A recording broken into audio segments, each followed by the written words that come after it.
to the city streets, we began to feel the fire. We rise like tall buildings as the chemicals they take us higher. Mag-barbecue tayo, guys. Meron tayo ditong pork. Then ito, ilagay natin sa tiyan ng bangus. Ito yung para sa pork natin. I-marinate muna natin, din tuhugin natin ng barbecue stick. Pumunta tayo sa Tamboli kanina. Ay, $7.94 yung ano, guys. Yung isang milkfish, bangus. Pinalinisan ko na to.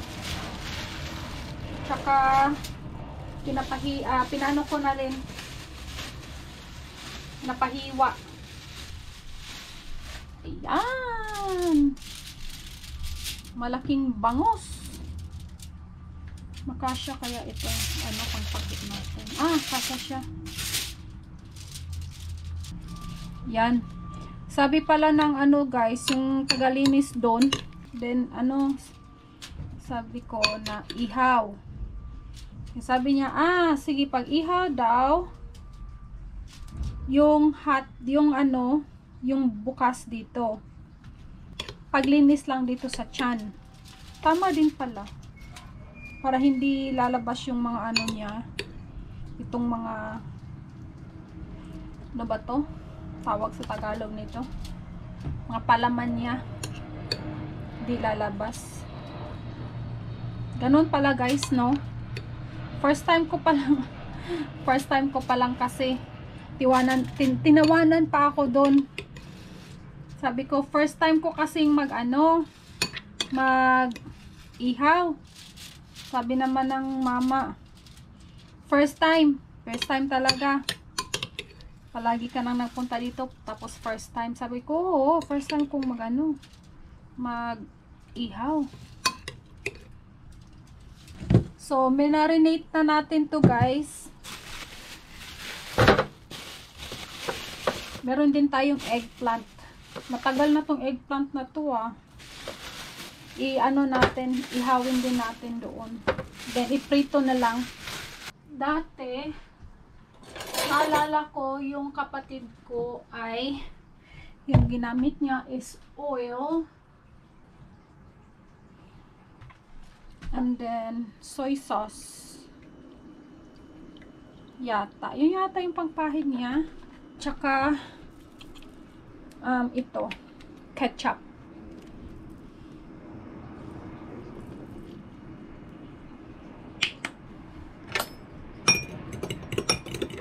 Natusok na natin, guys, Nilagay na natin sa sa barbecue stick. Ilan? 2, 4, 6, 7 yung natin. 7 siya. Ito yung unahin nating iihaw. Eggplant.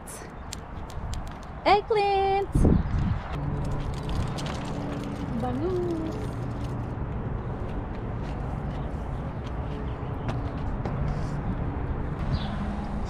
Ayan na yung barbecue pork.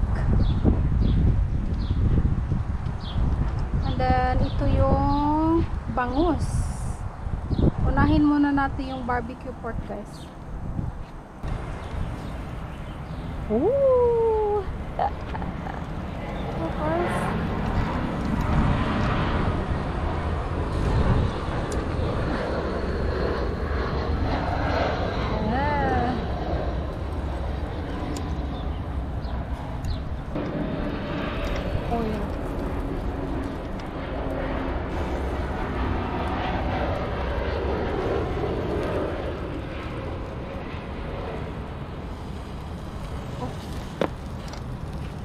Ito na yung pinaka-last. Tagapayong natin, Kaway-kaway naman dyan. Kaway-kaway naman dyan. Huy! Nagikan ba ni kayo? Ayun, kayo. Haman ni kayo. Nagikan, asong kayo na. Ay!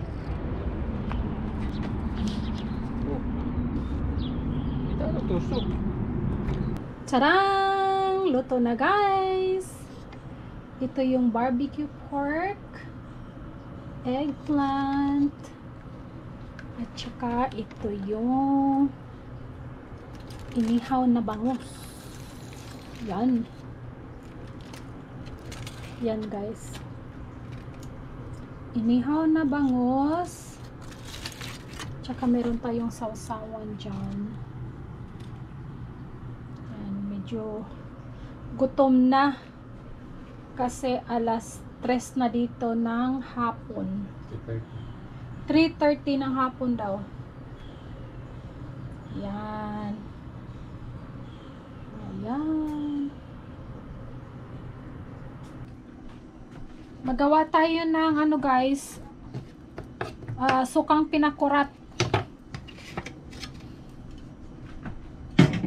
First time ko lang tong gawa guys. So, i-chop lang natin to, then lagay na natin lahat dito sa food processor. Yung ilagay natin, ginger, onion, garlic, syempre suka, ano? Yan, lagyan natin ng maraming sili.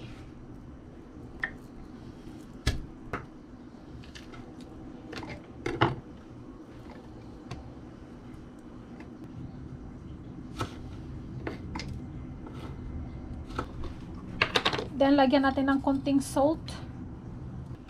Lagyan natin ng suka. Grind lang natin to guys.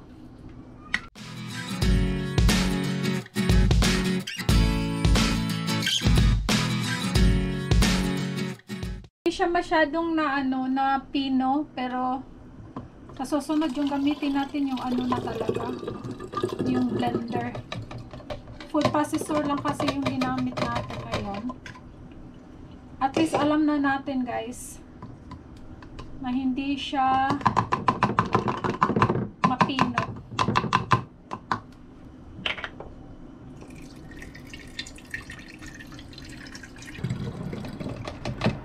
Ito na yung homemade na pinakurat natin.